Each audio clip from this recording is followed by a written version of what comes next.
bagaimana iman yang masuk ke dalam hati para penyihir, mantan penyihir ya, pada zaman Nabi Musa ketika berhadapan dengan Fir'aun.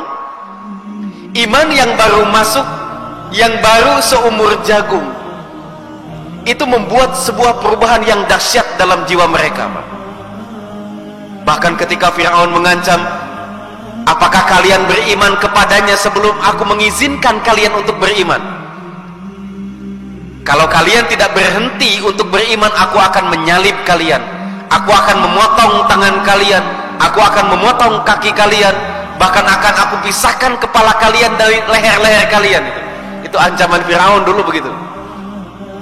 Saya tidak tahu kalau itu ancaman terjadi pada diri kita yang sudah berpuluh-puluh tahun membina keimanan itu. Ini terjadi pada mantan penyihir Fir'aun yang imannya itu baru 5 menit yang lalu.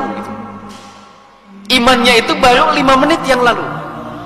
Ketika ular-ular hayalan mereka dimakan oleh ularnya Nabi Musa, mereka tahu betul bahwa yang memakan ular-ular kecil mereka itu bukan sihir, tapi ini adalah mukjizat dari Allah Subhanahu wa taala.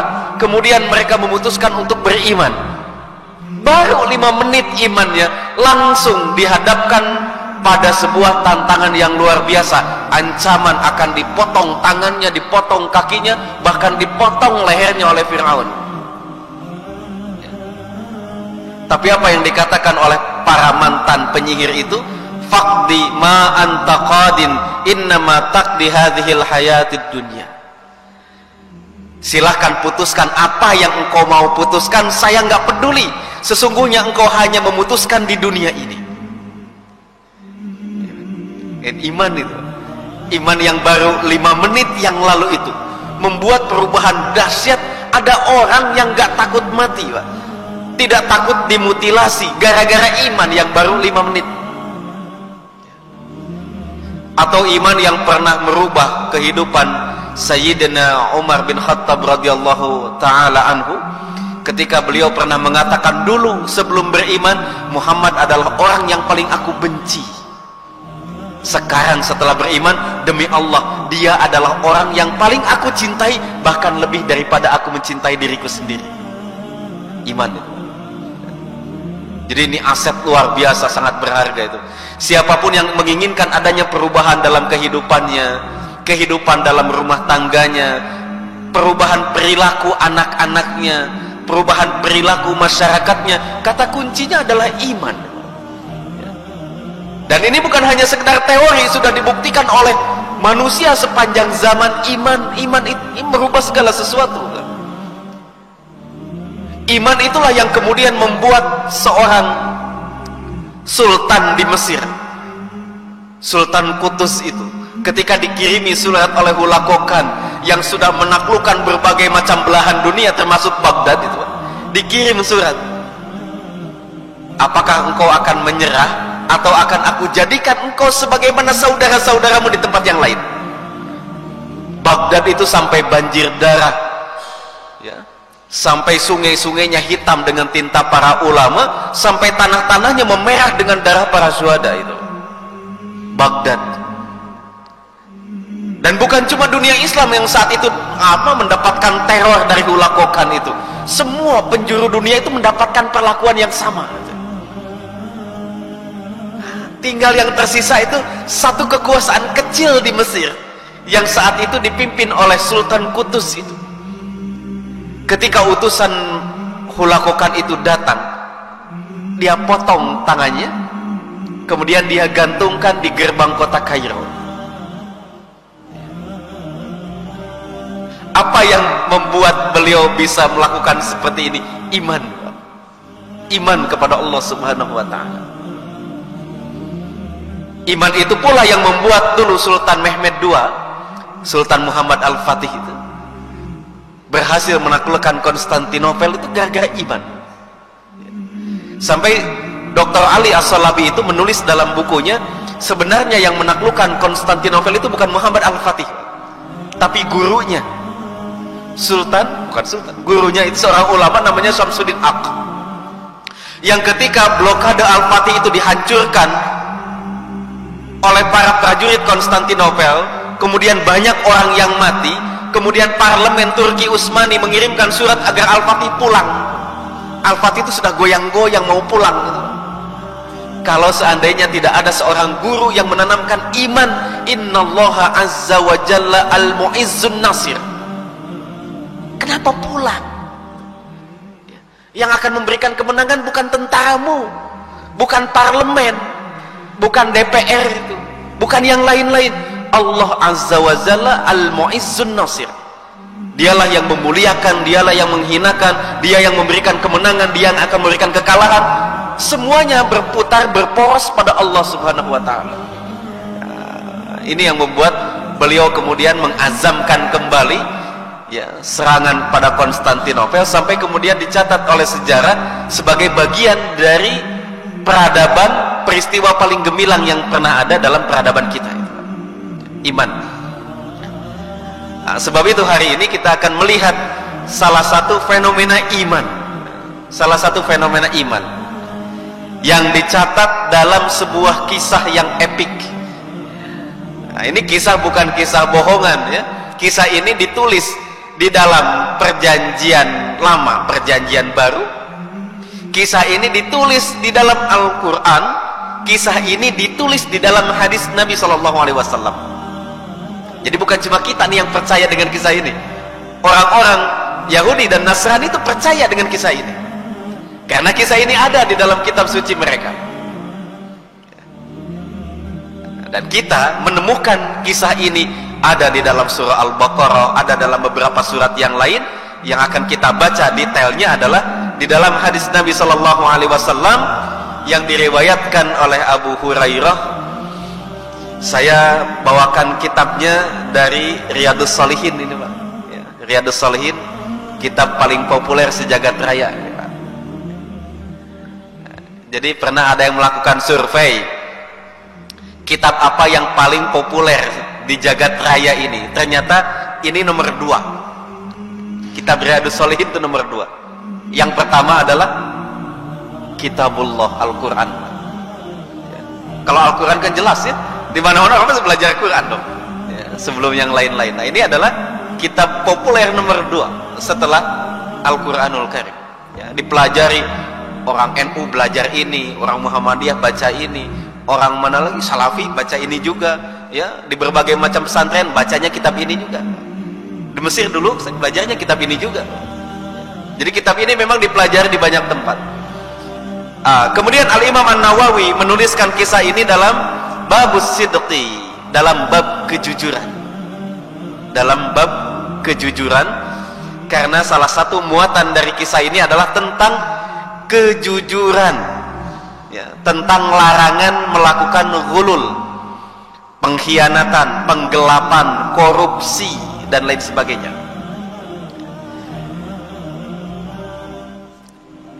An Abi Hurairah radhiyallahu anhu, hadis ini diterima oleh perawi hadis dari Abu Hurairah radhiyallahu anhu.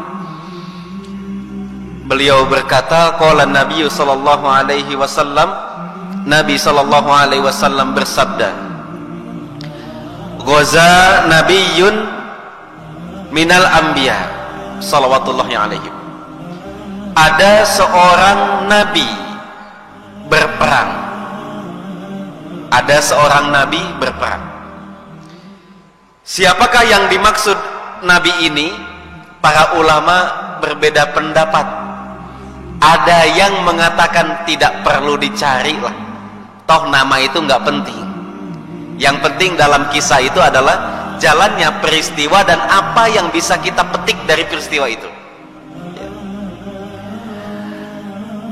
Kemudian yang lain mengatakan, karena dalam riwayat-riwayat yang lain disebutkan namanya, tidak ada salahnya kalau kemudian kita mengkompromikan hadis ini dengan hadis-hadis yang lain yang senada dengan hadis ini. Misalnya yang diriwayatkan oleh Imam Ahmad di dalam musnadnya, hadisnya sahih. Kemudian diriwayatkan oleh Imam Al-Hakim dalam Al-Mustadrak, hadisnya juga sahih, bahwa yang dimaksud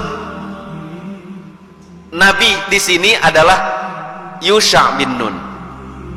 Ya.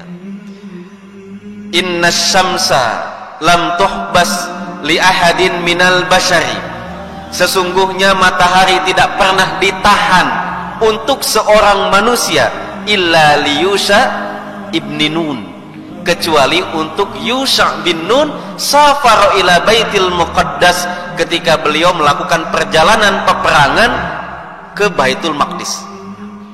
Hadisnya kan mirip gitu ya.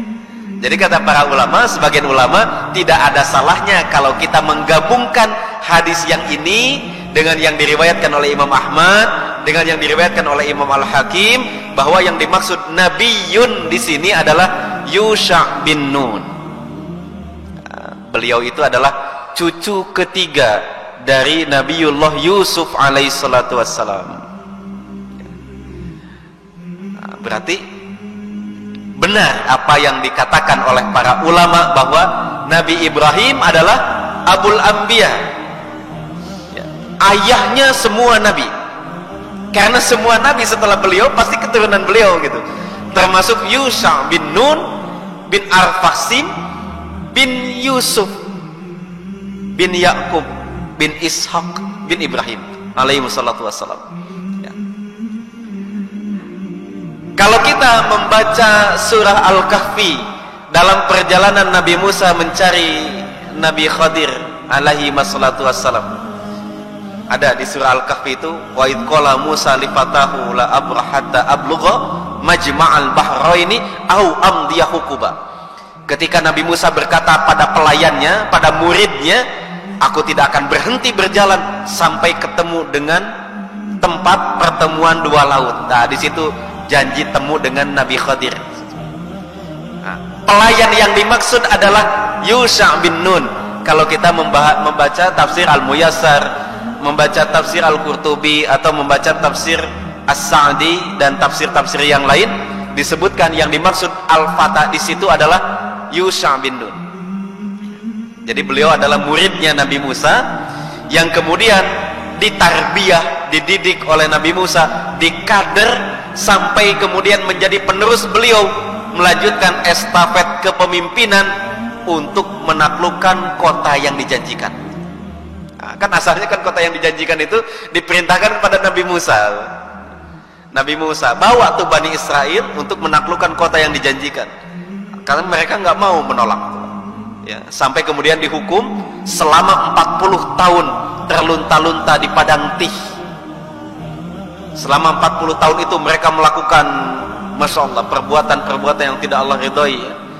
Yang paling terkenal adalah penyembahan terhadap patung anak sapi, sampai kemudian Allah murka kepada mereka dan mereka tidak diizinkan untuk memasuki kota yang dijanjikan itu. Akhirnya mereka mati satu persatu. Nabi Harun wafat, kemudian Nabi Musa wafat, kemudian orang-orang yang pernah menolak untuk perang wafat, orang-orang yang pernah menyembah berhala juga kemudian diwafatkan dan lain sebagainya. Sampai yang tersisa adalah keturunan-keturunan mereka. Nah, ini yang tidak pernah terkotori lisannya dengan mengatakan idhab anta wa rabbuka faqatila. Wahai Musa, pergilah engkau bersama Tuhanmu, silahkan berperang, kami mau nunggu di sini. Yang generasi itu udah selesai, Pak. Generasi itu sudah selesai. Diganti dengan anak-anak mereka, anak-anak yang tidak mengucapkan kata-kata seperti ayah mereka itu. Mereka inilah yang kemudian dikumpulkan oleh Yusha bin Nun untuk meneruskan proyek penaklukan kota yang dijanjikan. Masya Allah, dari sini kita bisa mengambil pelajaran yang sangat berharga tentang kaderisasi, tentang bagaimana tarbiyah itu sangat penting. Saya tuh nggak akan hidup selamanya, ya. Bapak-bapak juga sama, ya, tidak akan hidup selama-lamanya. Ini kalau bapak-bapak meninggal dunia, ini siapa yang melanjutkan masjid ini? Gitu. Kan begitu ya, pentingnya kaderisasi, pentingnya mentarbiyah generasi yang akan datang, seperti Nabi Musa mentarbiyah Yusha bin Nun sampai jadi, gitu, Pak. Sampai jadi. Bahkan kemudian beliau diangkat menjadi nabi, meskipun pengangkatan menjadi nabi tidak ada sangkut pautnya dengan tarbiyah Nabi Musa, ya, karena dalam akidah Ahlussunnah wal Jamaah kenabian itu adalah mauhibah, itu dari Allah langsung, ya. tidak dikasab, tidak diikhtiari gitu. Oh saya mau jadi nabi ya puasa aja terus gitu tiap hari gitu. Makan saya mau jaga, pandangan saya mau jaga, pokoknya target saya sebelum wafat saya mau jadi nabi ya, dalam akidah Ahlussunnah kenabian tidak diupayakan. Kenabian itu langsung istifa, pilihan langsung dari Allah Subhanahu wa taala. Baik. Nah, dari sini pula kita bisa mengambil kesimpulan betapa pentingnya kita memulai sebuah kebaikan di rumah ya. Kita tidak jauh-jauh lah, di rumah saja. Di rumah kita belum ada penghafal Quran. Ya udah kalau gitu saya yang akan jadi penghafal Quran. Saya usia udah 50. Tenang, 50 juga nggak apa-apa ya. Salih bin Kaisan umur 70 tuh baru ngafal Quran, nggak apa-apa. Kita mulai, kita yang menginisiasi proyek kebaikan itu, nanti ujungnya siapa yang mengeksekusi, siapa yang akan menyelesaikan, ya mungkin anak-anak kita itu. Mungkin cucu kita yang sampai 30 juz itu. Tapi setidaknya pondasinya itu kita yang membuat, kita yang menginisiasi. Jadi proyek kebaikan itu kita mulai. Entah siapa yang akan gunting pitanya ya terserah lah. Yang penting kita yang mulai. Kan ada, kalau di kepengurusan itu kan suka ada periode-periodenya ya Pak ya. Ini 5 tahun sekali ganti. Begitu udah 4 tahun setengah ada proyek gitu. Nah, kalaupun saya mulai proyek ini enak banget, entah pengurus yang akan datang yang gunting pitanya gitu. Dalam syariat kita tidak begitu. Bahkan kalaupun besok kiamat Pak, kita punya tunas kurma, tancepin. Lah kapan kita metik kurmanya enggak masalah, yang penting tancepin aja gitu. Jadi kata Nabi, kalau besok kiamat dan di tanganmu masih ada pelepah kurma, tancepin dah. Itu besok kiamat udah diumumin, hadirin wal hadirat, besok kiamat gitu. Kalau ada yang ngumumin begitu, ini hari Kamis misalnya, besok kiamat diumumin, dan itu pengumuman bener gitu. Kalau ada gitu. Dan di tangan kita masih ada pelepah kurma, tancapkan. Jangan mikir siapa yang akan menikmatinya gitu. Nah ini pentingnya memulai proyek. Nabi Musa udah mulai saya proyeknya. Siapa yang akan menyelesaikan, siapa yang akan gunting pitanya, siapa yang akan menuntaskannya, ternyata muridnya Yusha bin Nun ya. Beliaulah yang kemudian memobilisasi Bani Israel, keturunan-keturunannya, kemudian dikumpulkan di tanah yang lapang untuk menaklukkan kota yang dijanjikan. Kemudian setelah dikumpulkan, beliau berkata, la yatba'anni rajulun malaka bud'a imra'atin wa huwa yuridu ayyabni biha wa lamma yabni biha. Ketika sudah kumpul, beliau memberikan arahan, tidak boleh ikut dalam peperangan ini satu orang yang tadi pagi baru nikah dan belum malam pertama. Ini gimana? Jangan ikut, kata Nabi Yusha, jangan ikut. Di jalan ente mikirin bininya. Oh Pak, jangankan yang baru nikah, bapak-bapak aja kan masih mikirin istrinya. Ini live Pak, jawab aja iya Pak ya. Biar ketahuan nama istri-istrinya kalau kita mikirin mereka gitu ya. Ini apalagi orang baru nikah tadi pagi, belum malam pertama, kemudian mau ikut berperang, kata Nabi Yusha. Enggak, orang yang baru menikah dan belum menjalani malam pertamanya tidak boleh ikut, dah di rumah aja. Kemudian yang kedua, wala ahadan yabni buyutan walam yarfa suqufaha. Dua orang yang lagi bikin rumah, dindingnya baru ada tapi atapnya belum dipasang gitu. Atapnya belum dipasang, itu juga nggak boleh ikut. Nah di tengah jalan hujan, rumah kita gimana nasibnya itu ya? Loh, belum dipasang gentengnya itu. Kemudian wala ahadan yashtari ghanaman wala khalifat wa huwa yantadiru auladaha. Kemudian yang ketiga, nggak usah ikut perang orang-orang yang baru membeli kambing atau unta yang sedang bunting dan dia sedang nungguin kelahiran untanya. Karena orang-orang ini nggak akan bisa fokus. Sampai para ulama memberikan garis bawah di dalam frasa ini, demikianlah seharusnya proyek-proyek penting itu tidak boleh diberikan kepada orang yang nggak bisa fokus. Pertama, dia akan tidak sempurna melakukan pekerjaannya. Kedua, suka mengganggu pekerjaan orang lain gitu loh. Kalau orang nggak fokus itu. Bayangkan dalam satu tim ada 5 orang, gajinya sama gitu ya. Yang 4 bekerja dengan bersungguh-sungguh, yang 1 ngurusin rumahnya mulu. Pertama, orang yang ngurusin rumahnya nggak akan beres pekerjaannya. Kedua, 4 orang tadi akan terganggu keikhlasannya. Bener kan begitu Pak ya? Nah, kalau kita kerja sendiri yang lain nggak kerja kan repot itu Pak. Bayaran sama gitu, ya kan? Tunjangannya sama, apa-apa sama. Nah kita kerja dia kagak, kan begitu. Jadi selain dia merusak dirinya sendiri, dia akan merusak orang lain.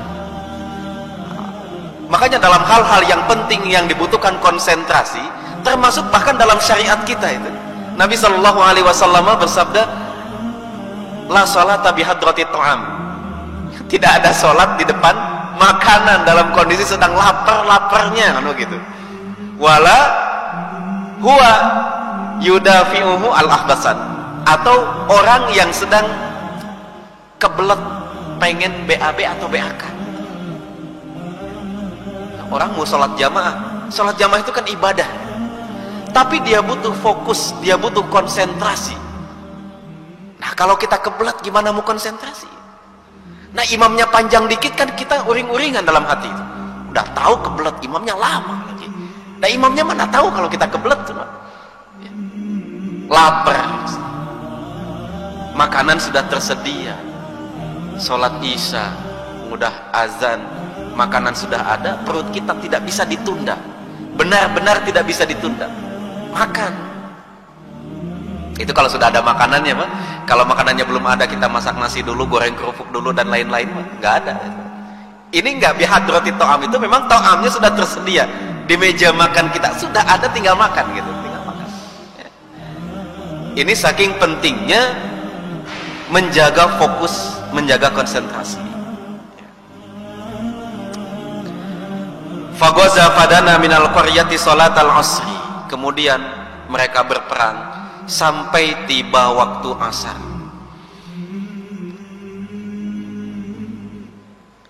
Faqala lisyamsi. Kemudian Nabi Yusha bin Nun alaihissalatu wassalam berkata kepada matahari, innaki ma'muratun wa ana ma'murun. Aku tahu engkau diperintahkan untuk beredar. Ini tauhid ini Pak ya. Tauhid rububiyah, bahwa segala macam yang ada di dunia ini diatur oleh Allah, bukan bergerak dengan sendirinya, bukan mekanisme alam semata-mata, bukan ya. Jadi matahari beredar dari mana tuh, dari timur ke barat, nanti muncul lagi, kemudian tenggelam lagi. Itu bukan semata-mata memang alamiahnya begitu, bukan, tapi Allah yang menyuruh dia begitu gitu. Makanya kata Nabi Yusuf, innaki ma'muratun, aku tahu engkau diperintahkan untuk tenggelam, untuk beredar, tapi ente juga tahu wa ana ma'murun, ana juga diperintahkan oleh Allah untuk berjihad.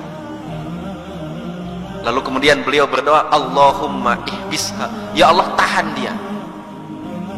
Baik, kenapa kemudian beliau berdoa seperti ini? Ada banyak alasan yang disebutkan oleh para ulama ya.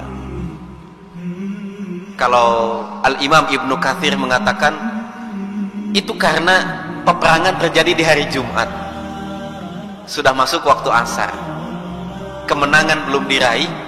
Kalau maghrib tiba berarti kan sudah hari Sabtu ya, sudah hari Sabtu. Hari Sabtu kan nggak boleh kerja ya, mereka libur, berarti harus dipending besoknya lagi ya. Itu yang tidak diinginkan oleh Yusha bin Nun. Beliau ingin menuntaskan peperangan itu karena sudah hampir mendapatkan kemenangan. Kalau seandainya dipending lagi, lusa dilanjutkan lagi, mungkin musuhnya akan menggalang kembali kekuatannya. Jadi dia diperintahkan untuk berjihad, tapi diperintahkan pula untuk mensakralkan hari Sabat. Sabtu nggak boleh ada peperangan, mancing aja nggak boleh Sabtu, nangkap ikan nggak boleh Sabtu. Makanya kemudian beliau mengatakan, ya Allah tahan dia. Matahari engkau diperintahkan, tapi aku juga diperintahkan. Ini kalau engkau sampai tenggelam, maka kemudian aku harus menunggu 2 hari lagi untuk melakukan peperangan lagi. Ada yang mengatakan karena sudah masuk waktu sholat asar dan Nabi Yusuf tidak mau, gara-gara berjihad sholat asarnya ditinggalkan. Nah, kan orang Yahudi sholatnya 3 kali. Yang mau 3 kali silahkan pindah tuh situ. Nah, Yahudi 3 kali. Dalam Safar Daniel itu sebenarnya sholat itu 3 kali. Ada sholat pagi, ada sholat siang, ada sholat malam. Sholat siang itu ada yang mengatakan ba'da zuhur, ada yang mengatakan asar. Saking pentingnya sholat peperangan pun tidak boleh kemudian mengabaikan sholat. Masya Allah, orang zaman sekarang bukan peperangan yang mengabaikan sholat asar itu. Pulang tuh dari kantor jam 4 ya, masuknya jam 8, pulang jam 4, bukannya sholat dulu, malah kemudian pulang. Udah tahu di jalan macet, nyampe ke rumah 5:30, sholat asar 5:30. Kalau qadarullah sedang ada kecelakaan, lewat sholat asar itu, datangnya maghrib, dan dia cuma bisa mengatakan, anak kira masih bakalan keburu sholat asar. Ya, kenapa nggak sholat dulu di kantor? Di kantor tuh banyak musola ya. Saya sering aja di kantor-kantor tuh, hampir semua kantor ada musolanya, bahkan ada yang ada masjidnya segala itu. Apa halangannya untuk kemudian sebelum pulang orang itu sholat dulu ya, yang muslim itu ya. Sholat dulu sebelum pulang. Tahu sendiri sholat asar itu waktunya pendek, dan kemudian itu trafiknya memang sedang padat gitu. Jam-jam pulang kantor itu jam 4, 4:30, Masya Allah ya. Akhirnya gitu, kadang-kadang 5:30 baru sholat. Yusuf bin Nun ini ingin mengajarkan kepada kita betapa pentingnya menjaga sholat gitu. Sampai urusan perang tuh, ya Allah tahan dulu mataharinya. Sampai tahan dulu mataharinya. Kita belum sholat ini salahnya. Selesai perang kemudian sholat. Malum tidak ada sholat khauf pada zaman dulu gitu ya. Tidak seperti pada zaman Nabi Shallallahu Alaihi Wasallam. Para jamaah yang dimuliakan Allah Subhanahu Wa Taala, kemudian beliau mengatakan, Allahumma ihbisha alaina, ya Allah tahan. Ada yang mengatakan tahan itu benar-benar tidak bergerak sama sekali. Tapi kemudian Ibnu Hajar al-Asqalani mengatakan yang dimaksud ditahan itu gerak tapi lambat sekali, pergerakannya lambat sekali. Ini yang saya maksud dengan al-imanu yasna'u kulla syai'in. Iman bisa berbuat apa saja. Iman itu bisa menciptakan keajaiban. Iman itu bisa membuat mukjizat. Nabi Yusuf bin Nun betapa penuh, betapa full imannya kepada Allah. Semua yang terjadi di dunia itu digenggam oleh Allah gitu.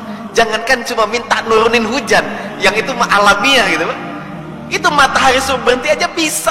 Karena iman, dia yakin betul bahwa Allah yang memberjalankan dia, Allah yang berhak menghentikan dia. Ya kalau dia sih nggak akan bisa menahan matahari, tapi Allah yang nyuruh dia jalan pasti bisa menghentikannya. Ya. Itulah iman gitu, Pak. Ada nabi sudah divonis mandul, sudah menopause, tiba-tiba punya anak. Ada banyak keajaiban gitu, yang bahkan tidak hanya berlaku untuk para nabi, tapi untuk orang-orang solih gitu. Iman itu ya. Maryam misalnya, Maryam itu kan bukan nabi ya. Kalau bapak-bapak Ustaz contohnya nabi semua, itu jelas satu mukjizat gitu. Sekarang Maryam kan bukan nabi. Maryam itu kerjaannya beribadah kepada Allah di mihrab. Setiap kali Nabi Zakaria datang, wajada indaha rizqa, ada makanan banyak. Padahal Sayyidah Maryam tidak pernah pesan Grab food, gak pernah jajan keluar, tapi makanan ada. Bahkan buah-buahan yang tidak musim ada di situ. Ketika ditanya, "Anna laki hadza?" Dari mana ini semua? "Hadza min indillah, innallaha yarzuqu may yasha'u bighairi hisab." Iman bisa mengerjakan apa saja itu. Bisa berbuat apa saja. Sebab itu, maka kurikulum iman adalah kurikulum yang paling penting untuk kita terapkan di rumah, di sekolah, di majlis-majlis taklim, di semua tempat. Kurikulum iman itu yang paling penting. Nah, setelah itu anak-anak tuh mau jadi apa juga, mau jadi astronot ya silahkan, mau jadi dokter juga silahkan, mau jadi ahli pertanian juga mangga ya. Nggak usah jadi ustadz semua ya. Tapi yang penting adalah imannya itu. Karena imanlah yang akan menjaga mereka, iman yang akan membuat sesuatu yang tidak pernah terpikirkan akan terjadi dengan iman.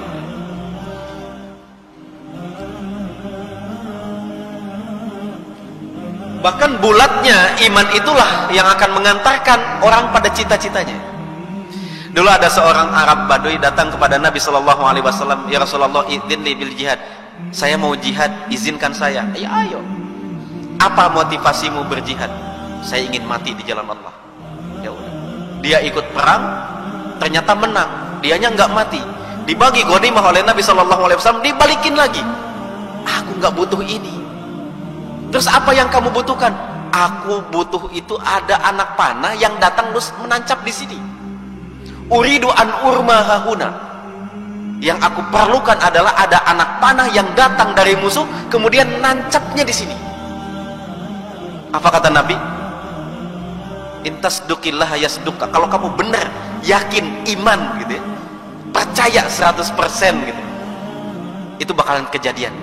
Benar. Di peperangan berikutnya, ketika Nabi meriksa jenazah-jenazah para syuhada, ahwa, apakah ini orang yang dulu pernah ngobrol dengan saya, pengen ada anak panah yang menancap di lehernya? Kata para sahabat, "Iya ya Rasulullah, itu dia." Begitu dibalikan, anak panah menancap persis di tempat yang dia tunjukkan. Itu iman, mengantarkan seseorang pada cita-cita yang dia inginkan. Fahubisat, maka matahari pun tertahan hatta fatahallahu alaih, sampai dia diberikan kemenangan oleh Allah Subhanahu wa ta'ala. Fajama al-ghanaima fajaat yakni an-nar litakulaha. Kemudian datang, dikumpulkan ghanimah, dikumpulkan di tanah yang lapang, lalu datang api dari langit untuk memakan ghanimah-ghanimah itu. Falam tat'amha, tapi api itu tidak mau menyentuhnya.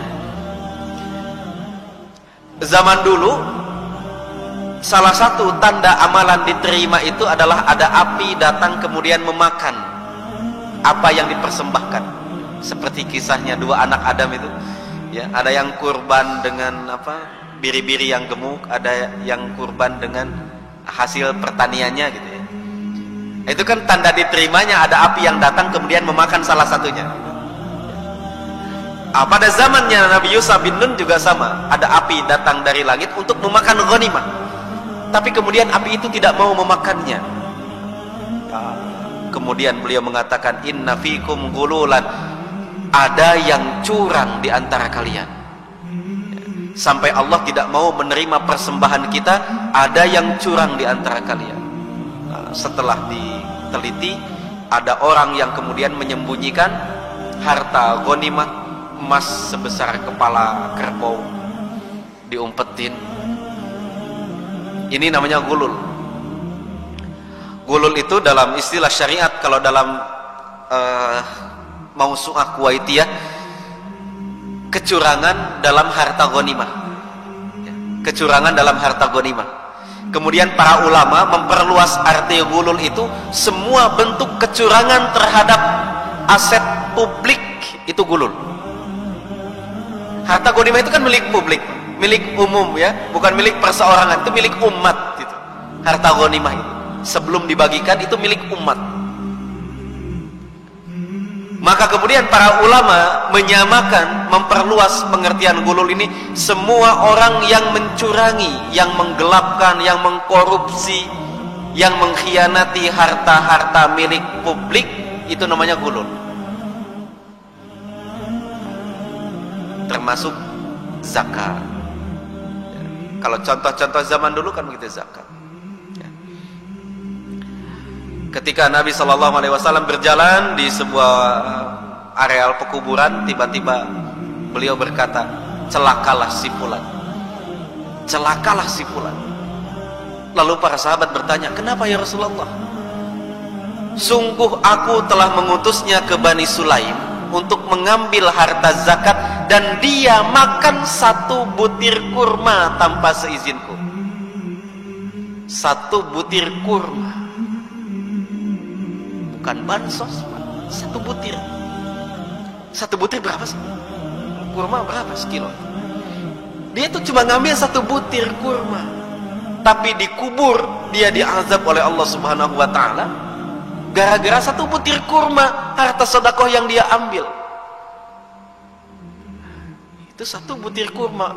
Bagaimana jika 1 kilo kurma? Bagaimana kalau 1 ton? 1 butir kurma jadi masalah besar. Gulul kemudian dimasukkan oleh Imam Al-Hafidh Az-Zahabi itu sebagai salah satu dari sekian puluh dosa besar yang akan mendapatkan azab dari Allah Subhanahu wa ta'ala. Gulul, kecurangan terhadap harta publik, harta milik kaum muslimin. Berbeda kemudian dengan syariat kita, ya, ghanimah kemudian dihalalkan. Nah, pada zaman dulu tidak dihalalkan, sekarang dihalalkan.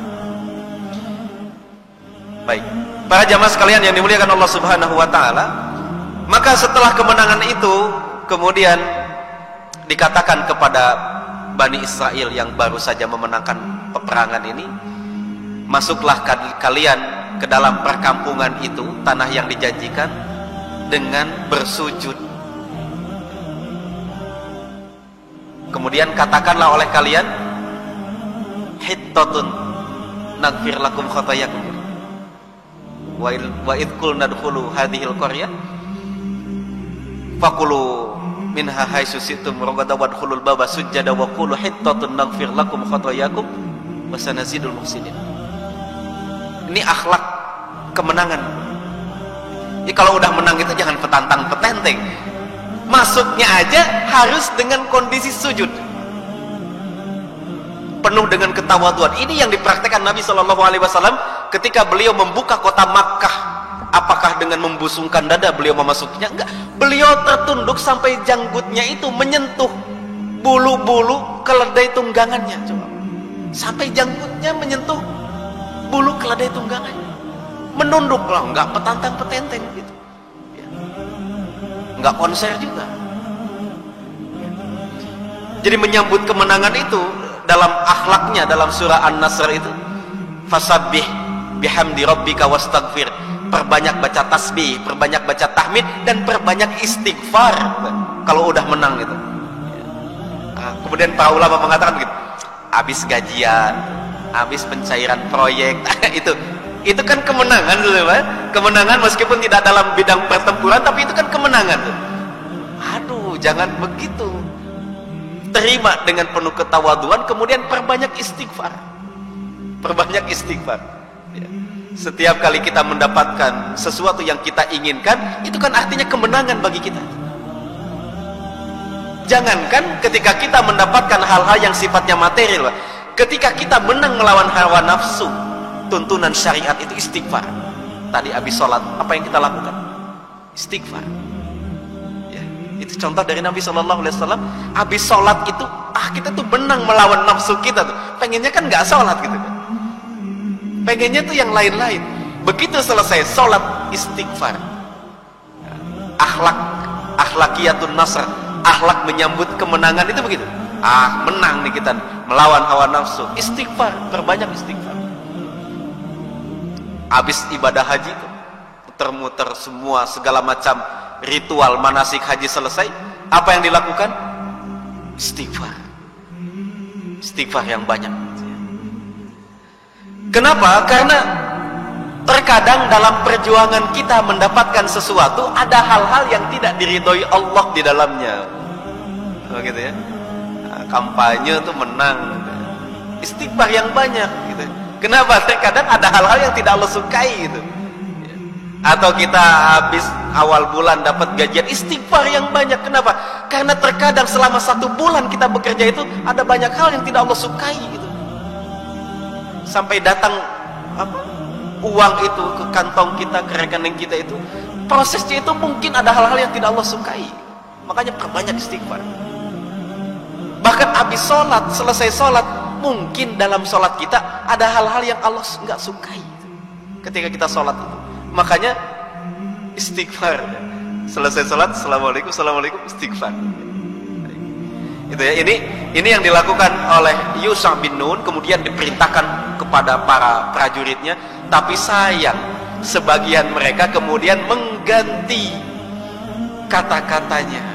Mereka mengatakan udkhulul baba zahfan. Ayo kita masuk dengan merangkak, melatak kayak ulet gitu. Ketika dikatakan waqulu hittatun, katakanlah astagfirullah. Waqulu hintatun. Hintatun itu gandum. Nah, ini kelakuan sebagian dari Bani Israel. Baik para jamaah yang dimuliakan Allah Subhanahu wa taala, ini yang bisa saya sampaikan ya. Yang pada intinya ya, kisah ini mengajarkan betapa dahsyatnya dampak dari keimanan yang bulat kepada Allah Subhanahu wa taala.